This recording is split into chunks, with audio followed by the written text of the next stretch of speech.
The two Koreas had agreed to hold the summit at the border truce village of Panmunjom when South Korean President Moon Jae-in sent a delegation to Pyongyang this month to meet North Korean leader Kim Jong Un. Thursday's meeting was the first high-level dialogue between the two Koreas since the delegation returned from the north. We still have a fair number of issues to resolve on a working level for preparations over the next month, said Ri Sung-kwon, the chairman of North Korea's Committee for the Peaceful Reunification of the country, in closing remarks to the South Korean delegation. But if the two sides deeply understand the historic significance and meaning of this summit and give their all, we will be able to solve all problems swiftly and amicably, Ri added.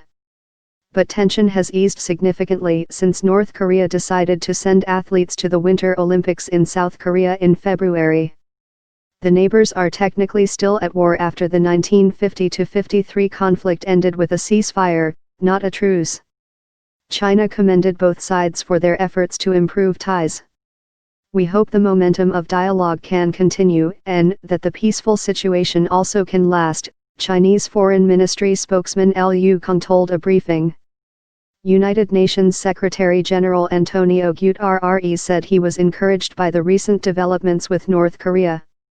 I believe that in this world where unfortunately so many problems seem not to have a solution, I think there is here an opportunity for a peaceful solution to something that a few months ago was haunting us as the biggest danger we were facing, Guterres told reporters on Thursday. Resolve problems. Kim is scheduled to meet U.S. President Donald Trump in May to discuss denuclearization, although a time and place have not been set. Kim met Chinese President Xi Jinping in a surprise visit to Beijing this week, his first trip outside the isolated north since he came to power in 2011. Even more surprising was Kim's pledge to denuclearize the Korean peninsula. That commitment was reported by Chinese state media, although North Korea's official media made no mention of it, or Kim's anticipated meeting with Trump.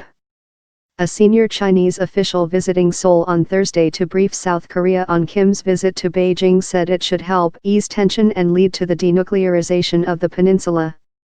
We believe his visit will help the denuclearization of the Korean peninsula, ensure peace and security of the Korean peninsula, and resolve problems regarding the peninsula through political negotiations and discussions, Yang Jiechi said in opening remarks during a meeting with South Korea's National Security Office head, Chung Eui-yong.